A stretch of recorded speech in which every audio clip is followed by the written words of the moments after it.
Anyway, if you can hear me, John, then I'm going to just start. I guess. Thank you so much, and thanks, Mick. That's really helpful.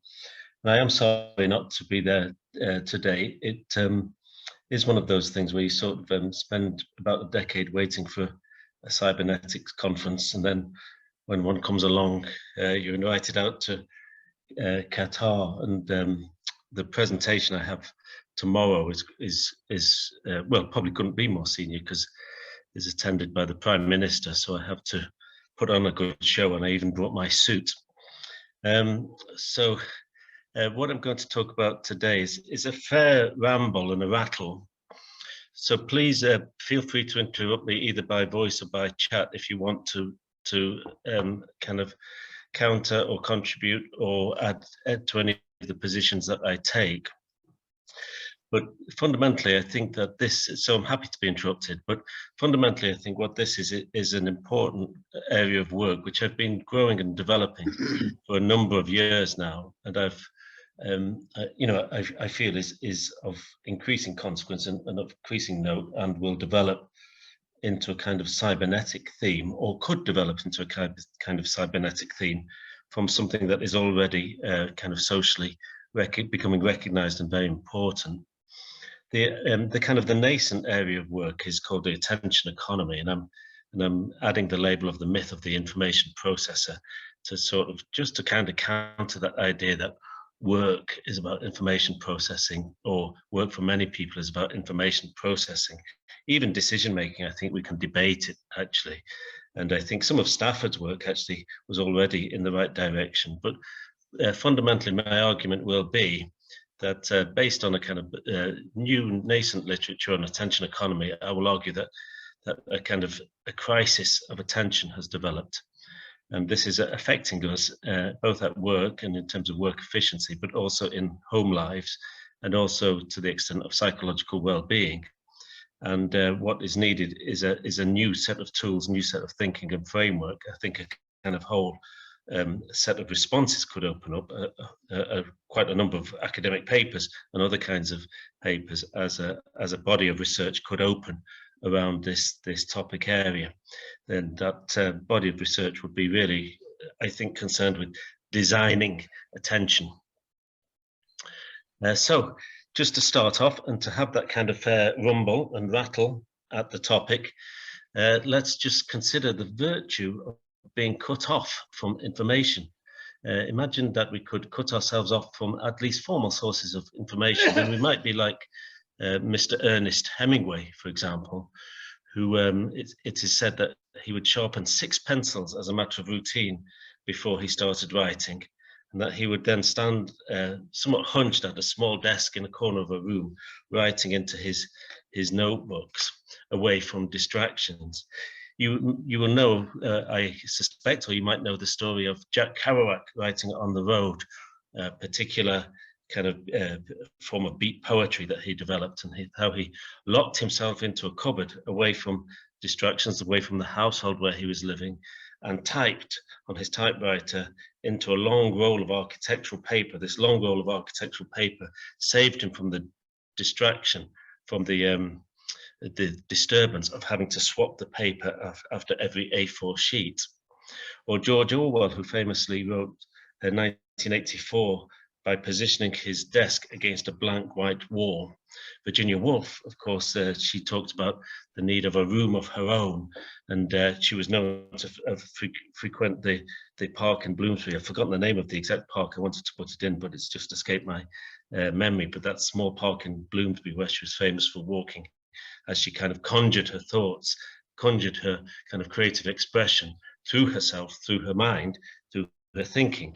Thoreau, another famous one, who would basically walk poetry into existence. That was his words. He would walk his ideas into existence. And Einstein, of course, was famous for walking, would be often seen around the Princeton campus. If not walking, then sat somewhere smoking his pipe, and or potentially might be alternatively he might be in conversation with somebody. So this kind of I'm going to try and reinvoke the noble tradition of not having yourself connected to the web, of not being available to the latest Snapchat, the latest WhatsApp, and etc., and to suggest that there's a kind of a great human lineage of actually creating valuable work by being disconnected. And when one thinks about it, one kind of develops it. This is how universities were built, after all, isn't it? You know, if we think of it, they were constructed as places where people could walk and hide and develop their attention in the corner somewhere. This is a picture of New College in Oxford. But when this really came to my mind was once when I was external examiner at Trinity College in Dublin, and they took me round the old buildings to show me around as a kind of a welcome Peter kind of thing. And I noticed that they were taking me around a library, then another library, then a reading room, then a smoking room, then another library, then another reading room. And I was realizing that the old architecture, the old building was a kind of engine, a kind of machine for nurturing attention, for nurturing scholarly work into existence, and that rooms, in a sense, stone, mortar had been set aside, decoration been set aside so as to make that happen, a kind of reverence to the difficulty of assembling attention and bringing it into reality. Similarly, as you see here at New College, Oxford, I imagine that if you take just a short walk around there, detached from your phone, etc., you will already find your mind in a different place. So in praise of the walkers and the hiders, maybe we should promote them over the responders and the text initiators. The walkers and the hiders have a fabulous tradition to call upon as we kind of develop this kind of anthropology of the campus. And this is Trinity College's famous library in Dublin there. And those people who dwell deeply in the library, hidden in some corner somewhere, with books, with thoughts, being able to maybe work, write, develop that paper, develop those insights, cogitate and think. Not so now, of course, but because response is expected today. Response is prized today, but does response kind of come at some sort of cost? Now, well, let's go for it, and let's cite David Graeber and his book, Bullshit Jobs. This perhaps mistakenly, perhaps wasn't my best ever moment of parenting when I gave a copy of this to my teenage daughter, and sometimes I wonder why it's so difficult to get her to focus on career, what her career might be, and maybe having this on her shelf wasn't the best advice that I could give her. But anyway, in David Graeber's great book, he talks about kind of value-less work, and he asks if capitalism, contrary to how we think about capitalism, was creating lean, competitive, efficient machines. He asks if capitalism might perhaps actually naturally, out of its own self, do the opposite and generate low-value administration based on checking, double-checking, inefficiency and meaninglessness. This, of course, we know is a kind of pathological autopoiesis of risk management among insecure employees and tiers and firms, where people basically set off their own risks by, in a sense, issuing contracts to others. That might be over a firm boundary, or it might be between management tiers or management types. What tends to happen, arguably, or one could explore cybernetically, one could explore that in a situation of some insecurity and some uncertainty, employees respond by offsetting that in a form, in a tick box, in an email, in a message to counterparts in the firm or across the boundaries of the firm, and therefore, in a sense, generate what Graeber calls, with his kind of typical lyrical eloquence, bullshit jobs, that they are kind of generated naturally out of an insecurity of the kind of work environment, and therefore many firms in many situations tend to not do the efficient and lean thing, which would rely on, for example, trust and discretion, but actually to contract. And one example that he gives, for example, in his book is his original paper is actually more powerful than his book. His book is useful and adds some additional ideas, but I think if you take his original paper, it's probably the best one overall. But in his book, he talks about an IT employee whose sole task is to check that machines have been installed correctly, and they always have been installed correctly. But the contract upon which the installer and the client have arranged things requires this check. So he literally drives the country, knowing that when he gets there, it's the machines are going to be perfectly fine. Peter, can you hear me now? Yes. We've lost you at this end completely. I can hear you. Yes. The projector turned itself off for strange reasons. That's all. That's all right. I will pause for a second. It's interesting. I don't. Switch to laptop. Oh, I believe that was HDMI. Let's give it a shot.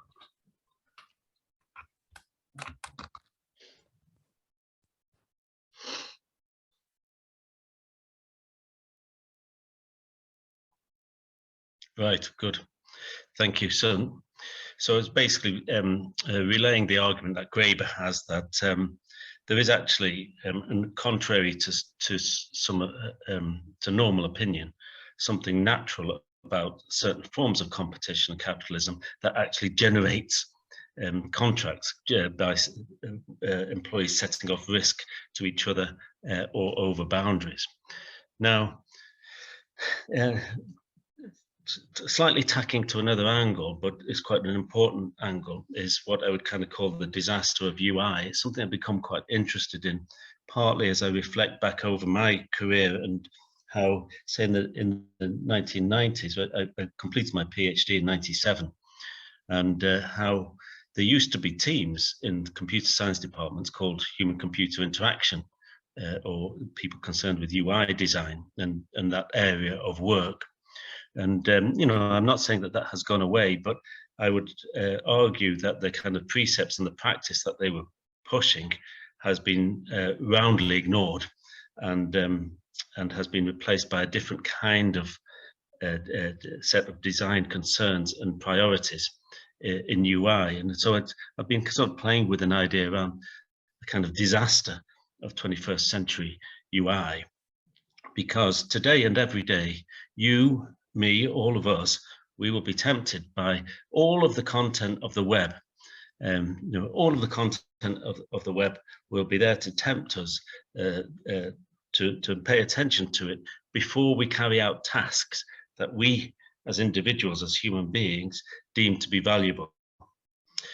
So, for example, you might make that pledge to yourself to say that, or I have done this many times. I might say to my wife at home, got to go upstairs now, got to go to my study. I'm going to spend the next hour and a half just working on X, Y, or Z, I announced to her. And then I go up to my room, and when she's in a good mood, she might say, okay, no problem, I won't disturb you, but I'll bring you a cup of tea after half an hour. Great, I say, and I go off with full intent to go and do X, Y, or Z, this valuable work. After half an hour, there's a knock on the door. She steps into the room with a cup of tea, and I'm still looking at the football, or I'm still looking at Twitter.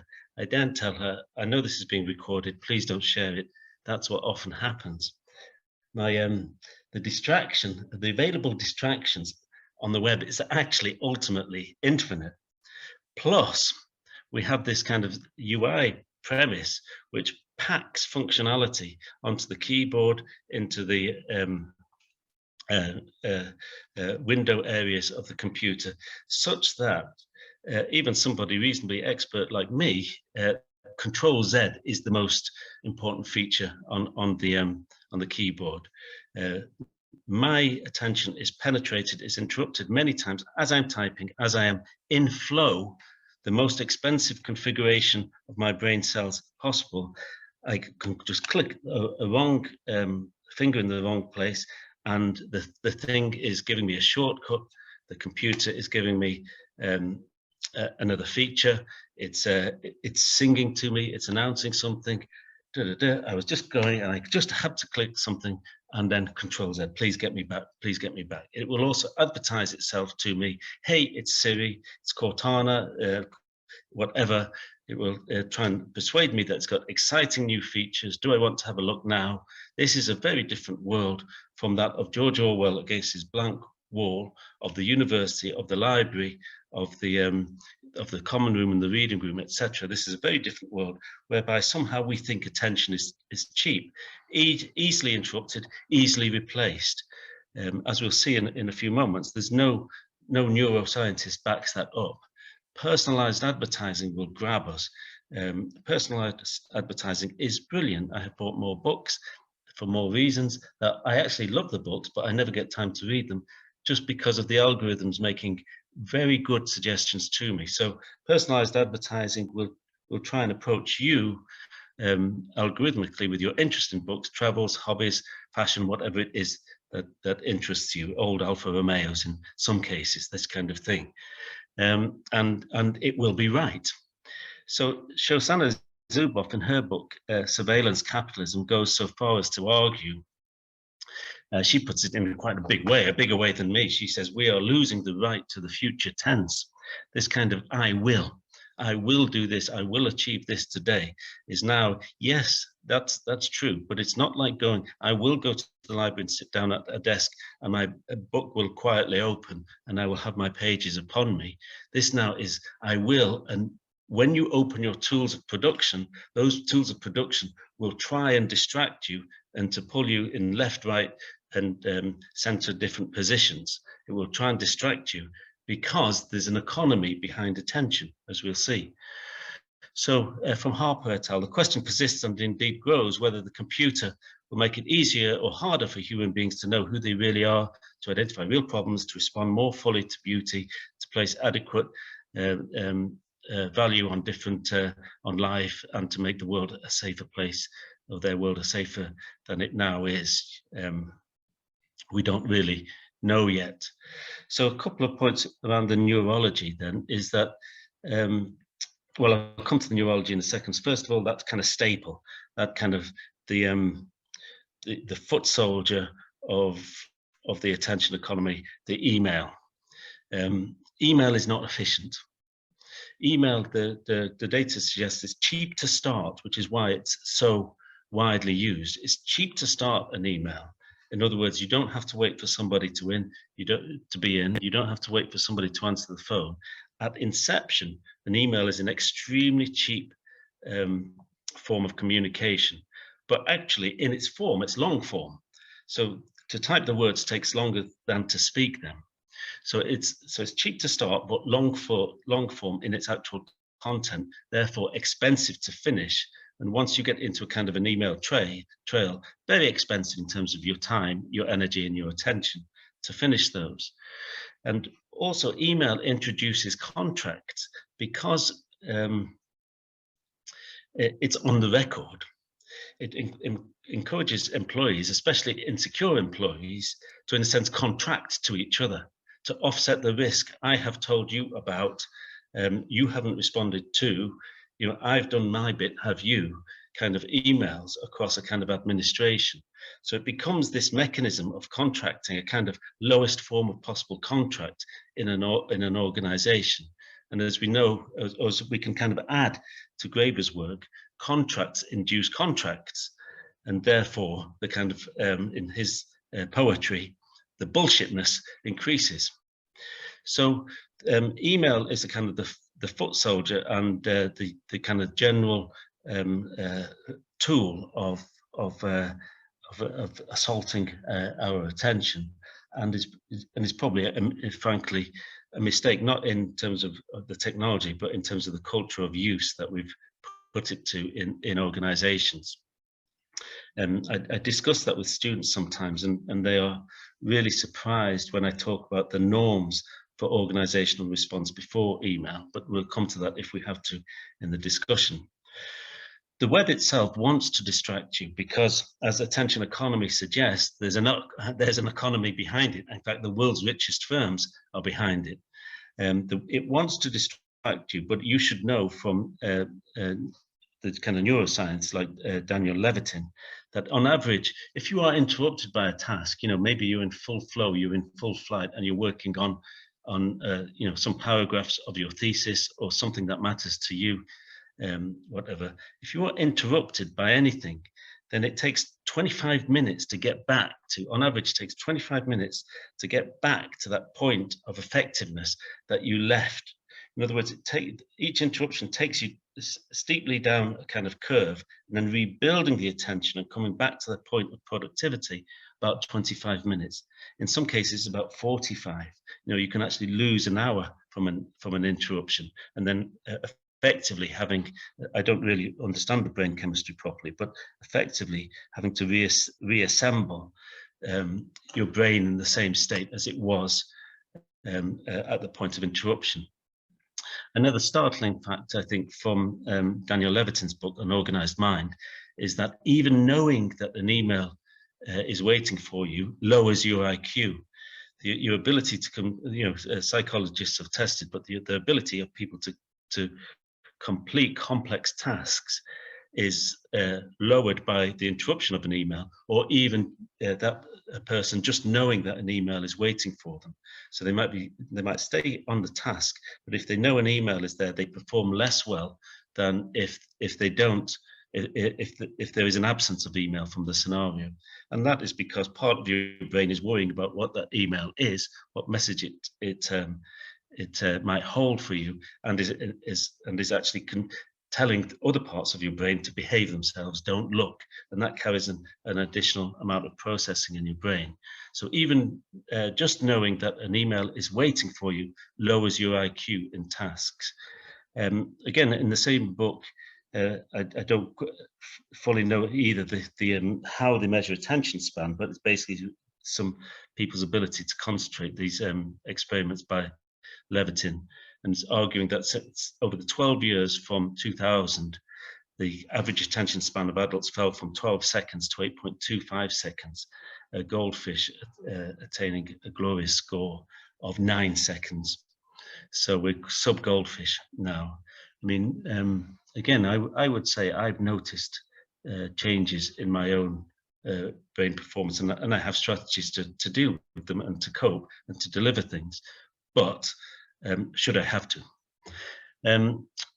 It's all a downward spiral as well, because as Nicholas Carr reports, when our brain is overtaxed, so in a sense, once you've sat there at your desk and you're trying to do a task and an email has interrupted you, and maybe it was important, and so too a WhatsApp has interrupted you, and maybe that was important, and there's been a text message, and then you spent some time on the news that maybe you shouldn't have, and then you went back to the task and you dealt with the task, but another email interrupted you, and that one wasn't so important, but then there was another WhatsApp and that one really was important. Then you got back to the task, and when you've had a day like that, you're actually putting a lot of energy, you're actually putting a lot of glucose into managing all the multitasking involved, kind of swapping and switching, literally asking your brain to reconfigure between tasks, literally asking it to reconfigure.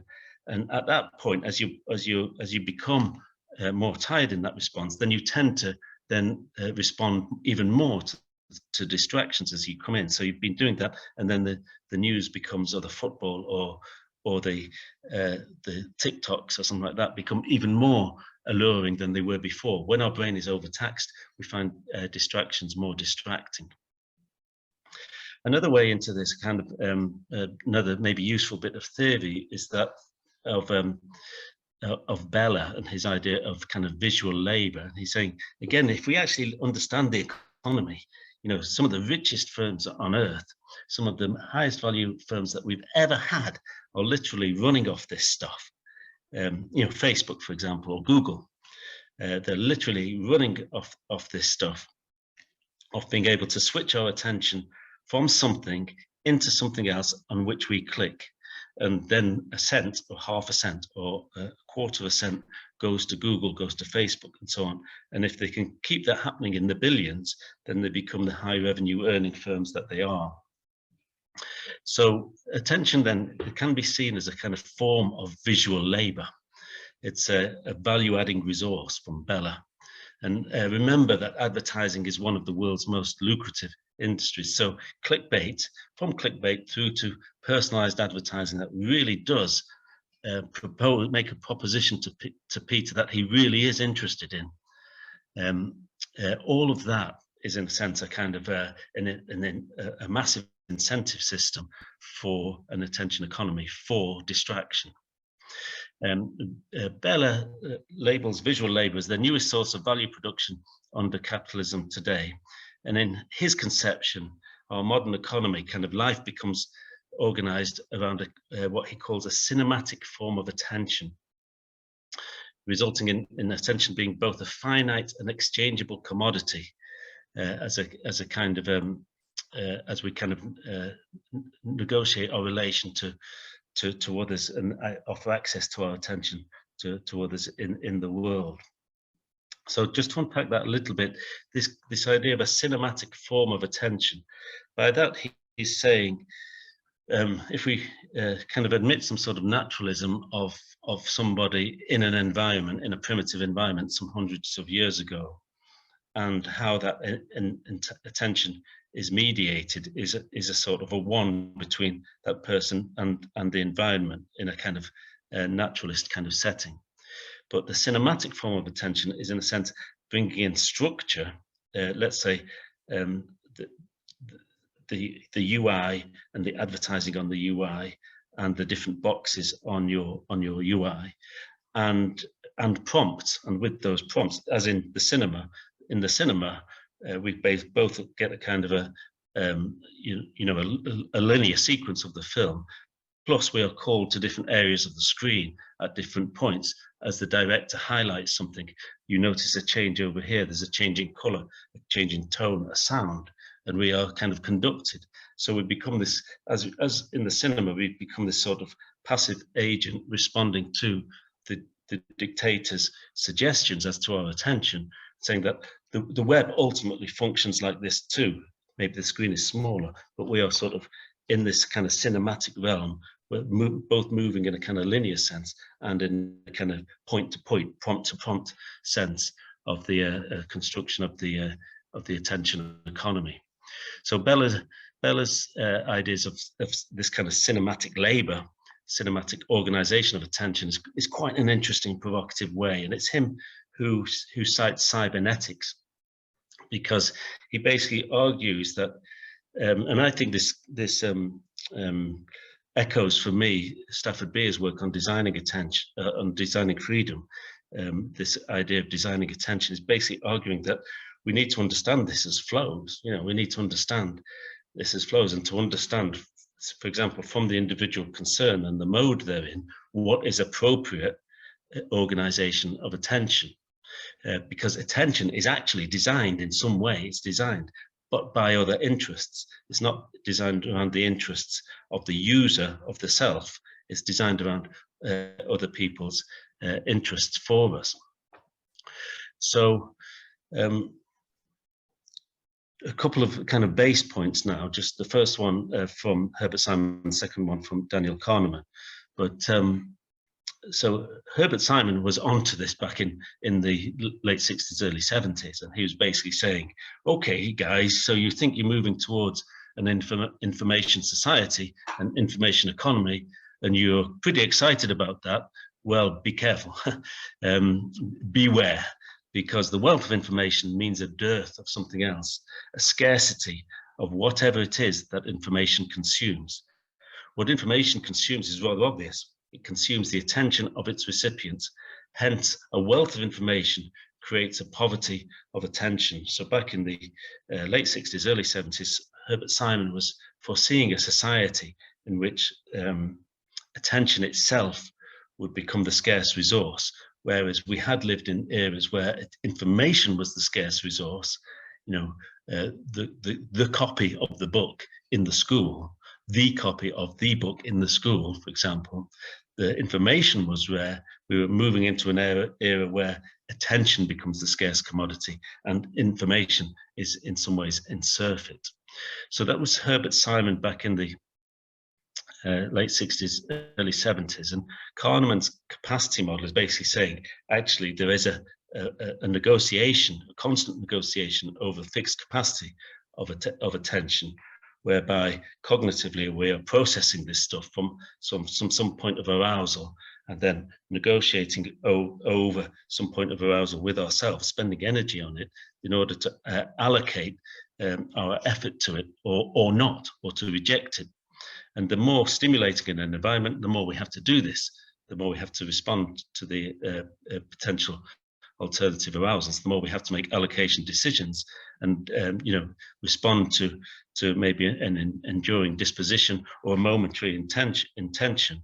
And the more and more stimuli, the more and more we do that, the more and more energy, the more and more proportion of cognitive energy we're actually spending on the allocation problem rather than the task in hand. Hence again, let's sing the praise of the deep dweller in the library, the one that walks on the quad, or the one that hides herself or himself in the reading room. Those are the people who are retaining their attention, retaining their energy for the tasks that matter to them. So of essence, attention economy is an inquiry into the set of social relations that follow from the realization that information is abundant, potentially surfeit, and it's cheap, but not politically neutral. Again, we could begin to maybe open a doorway into fake news at this point as well. But attention is what is scarce and problematic. And this, as Krogan and Kinsley put it, I think quite nicely, is a kind of inversion of our ideas of an information economy. It's the inverse of what we were thinking we were building in the 1990s. As I was a PhD student, maybe we saw some of it coming, but actually we moved on into, again, if we go back to Shoshana Zuboff and her work, we went into something that we really didn't expect. We really didn't expect this, and some point-by-point decisions that were made and argued for, and perhaps which I approved of personally, like keeping lots of services free in return for data and for advertising, have maybe proved to be the wrong decisions. You know, if you remember, some of us will remember when people used to say, "Oh, Google will have to make charges one day," or the different people will have to put in a subscription model for their social networks. Well, they didn't. They found another way of doing it, but they did extract rent. But the rent was our attention. Again, Krogan and Kinsley, as digital technologies arrived in the popular consciousness in the late 1990s, multiple appeals were made to a digital information or network economy that undergird arguments concerning an attention economy. In recent literature, a number of scholars have attended to attention variously as an intellectual crisis brought about by the internet, an issue rooted in the industrial production of moving images, as well as a pedagogical concern with to how young people come to know and care for their society and the world, but also with regard to how we collectively negotiate truth through network technologies, again, maybe citing Twitter and that world of fake news.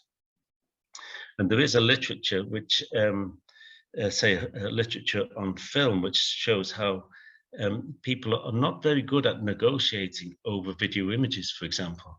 The brain, in all its primitiveness and all of its excellence, obviously, but also its kind of primitiveness, did not expect to be confronted by thousands of videos every day, and the way in which it processes them, according to some of the research on film, is it attaches undue importance, undue weight to something that's represented as a moving image, is given real priority by the brain, which fundamentally thinks it has seen something for real. So coming towards an end now, then I would then add into this picture this argument from Stiegler and others, which is basically to say that if attention is being designed and if it is being conducted in some sort of cinematic form. Again, what does that mean? It means there's a structure to it, and we are engaging in a series of prompts that are put there by other people or other algorithms. We are engaged against a set of prompts. So Stiegler is basically arguing, saying that if it is designed, then what is it designed to do? And it seems to be designed to turn us into consumers, fundamentally. The game of the new attention technologies is to turn us into consumers, into responders, into people who give away our time, click things, respond to things, respond to prompts, such that other people elsewhere get a return. And it kind of calls this kind of moving towards kind of a vanilla kind of culture, in the sense that being consumers and responding to things, the amount of time we spend on that, probably, I don't think he gives the data, but probably is increasing. And it means that actually more of us, in a sense, spending more of our time in this responsive mode, basically engaged on the question of consumption. And that's a kind of a vanilla level attention. The appearance of so-called new media leads directly to the hyper-socialization of attention through the increasing collaboration among the programming industries to capture audiences to the detriment of deep attention. So I will begin to wrap up, but basically say that, again, there's more and more literature here, and saying that we maybe have a kind of a crisis that's led us to a kind of crisis between work and leisure, because apart from anything else, this attention economy chases us all the way home and at home and in bed and so on and so forth, and in the bathroom and so on and so forth. This never stops chasing us. So there's kind of crisis between work and leisure. I'll give you a reference to that in a moment.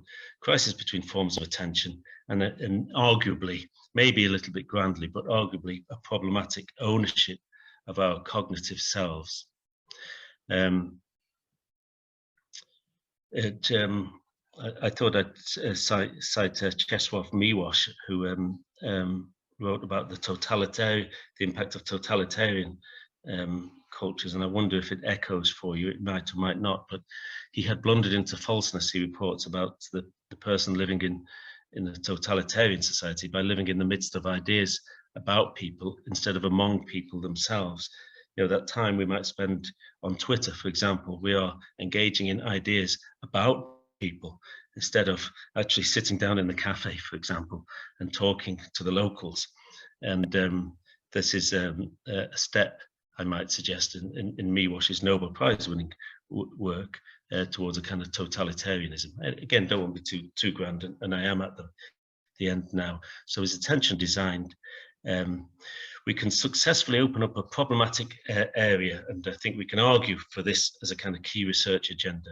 We can see how new patterns of attention are shared amongst and consumed by informational devices. Although it seems unfamiliar to think of attention as rising in price, attention has a value, has a price. Maybe it is, at least for some stakeholders.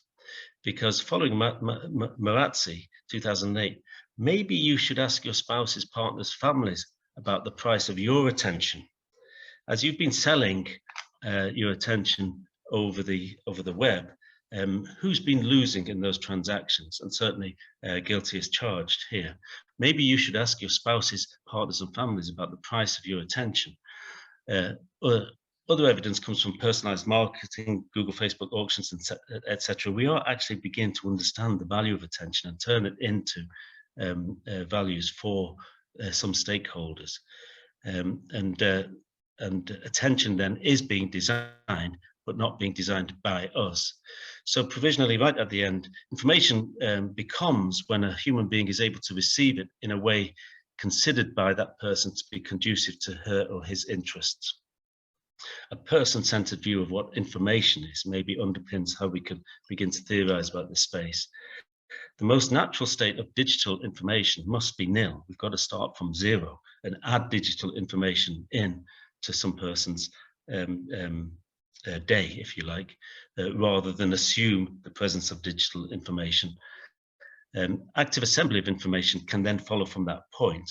And again, from Zuboff, she cites Sartre and aiming for, instead of a kind of conditioning response, Pavlov dogs and so on and so forth, which is the model that underpins the idea of the information processor.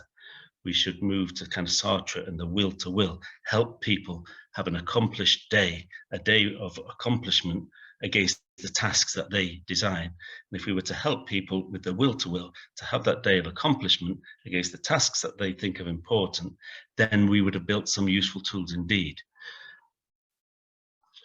So behind this must be a model of a human that is greater than an algorithmic information processor, greater than a consumer, and somehow some person of more ethical virtue, meaning, and will.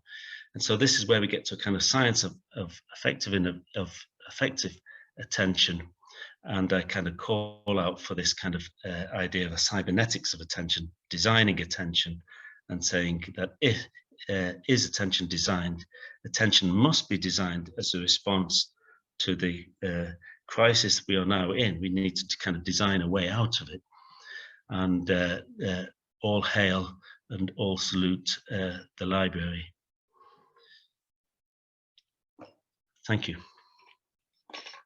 If you want to ask questions, you can type away or you can shout if you've got a microphone.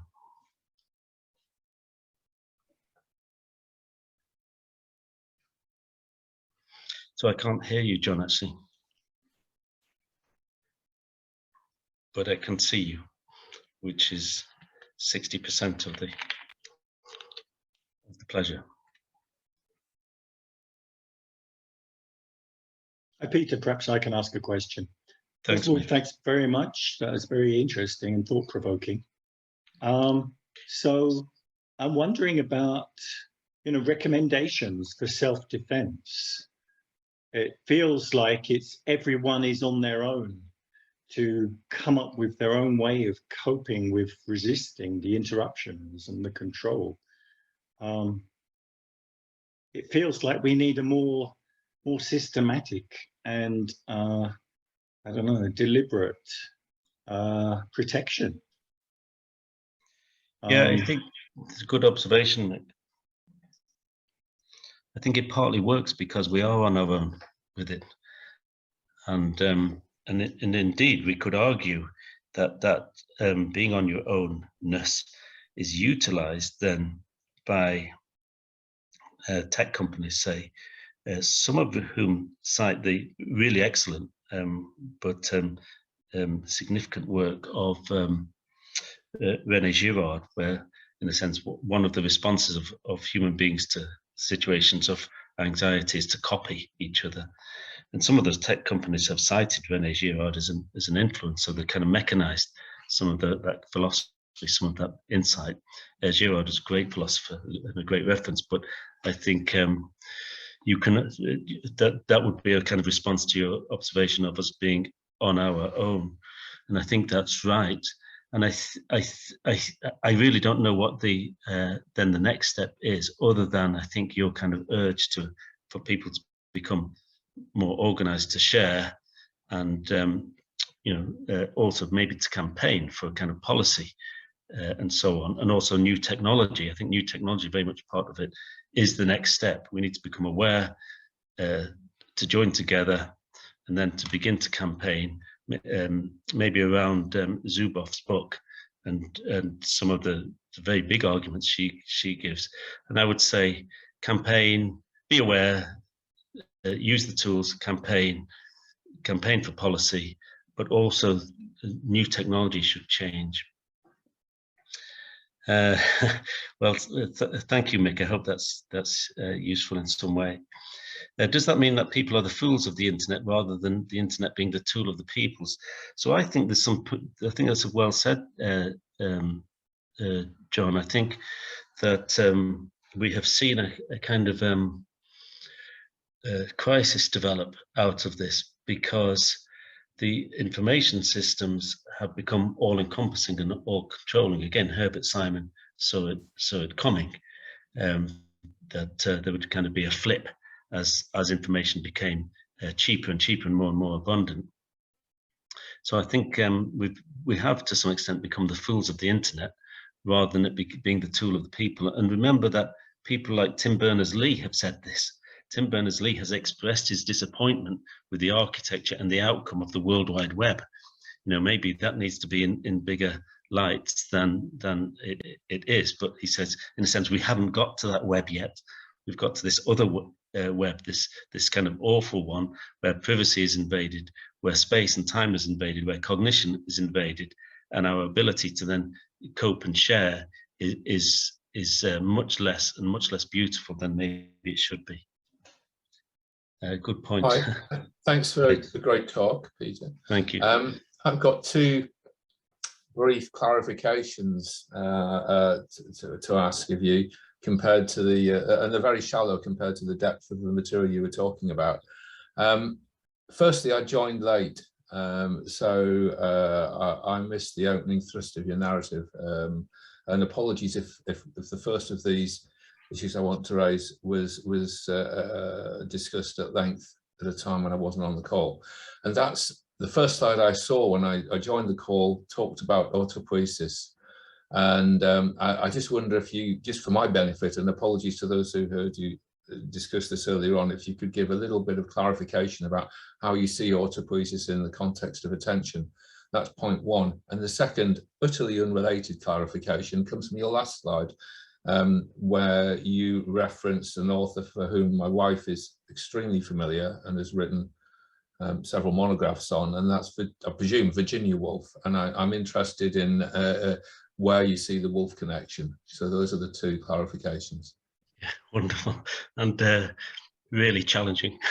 So the first one, in terms of autopoiesis being self-production, pathological autopoiesis being, in a sense, that to a fault. The argument that David Graeber raises just let's hold fire there. Doesn't autopoiesis mean a little more than self-production? Please tell me. Well, if depending on whose definition we're going to go, but if we go back to virality, closed set of relations, a set of conditions which define an autopoietic system. I mean, we can have things that, in scare quotes, reproduce that are not autopoietic. Yes. If there's cellular automata, for example, on a computer screen, they wouldn't fulfill a strong definition of autopoiesis, and quite probably not a weaker one.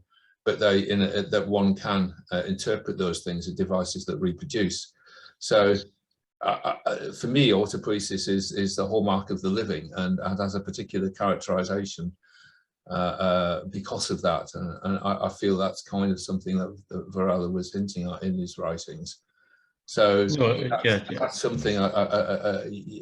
Is it only in that very, very weakened sense? That no, I don't think you were using the word there, Peter, or was there something else? I didn't mean to be, although you know, not saying I've got it nailed on, but self-reproduction through a closed set of relations is probably where I was grabbing at the term. And then saying that this helps to explain why. So then I think it's Stafford who talks about pathological autopoiesis when this becomes cancerous, if you like, self-harming to whatever structure is involved in that. But I was likening this idea of self-reproduction through closed set of relations to the idea of contracting in organizations, where organizations begin to contract and subcontract as a way of kind of offsetting risk. So the way in which I was using it at that point was to say that it's a kind of curiosity that a lot of organizations generate a lot of risk-averse behaviors and a lot of bureaucracy, a lot of paperwork, tick boxes, etc. And these could be seen as kind of pathologically autopoietic behaviors which are enacted because of the overall environmental condition of insecurity amongst those employees, plus the availability of things like email to then set cheap and easy contracts, which is what emails typically are, with colleagues, with tiers of the organization, with I very much suppliers, etc. enjoyed that part of your talk, and it certainly carried weight to me. The idea of looking at emails as contracts, that seems to be how I observe them in operation in academia and in business and commerce. I guess going back to the issue on autopoiesis, I suppose where we would differ is that for me, if autopoiesis is the hallmark of a living, then that has a phenomenological component, which is very real. So I would argue that if there's autopoiesis in attending, there's something it feels like to be attending to something which is central to the very No, nature. I think that's good, Mark. I think I would go along with that, and I think that would be a useful additional expression of what I'm trying to say. Is there is that phenomenological involvement in organising, but which has become then pathologically autopoietic through the use of the tools. I think that would actually be a nice theory. So I need to give up control to John, but Virginia Woolf talks about worlds. So it's the assumptions we start with that determine the in a sense what then becomes manifest.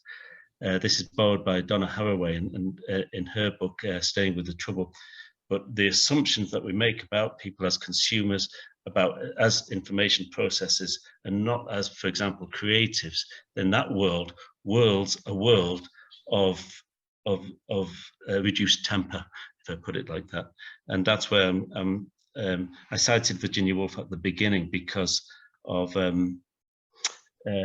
her proclivity for writing in a room of her own, walking the park, walking Bloomsbury, in order to conduct herself into a state of creativity.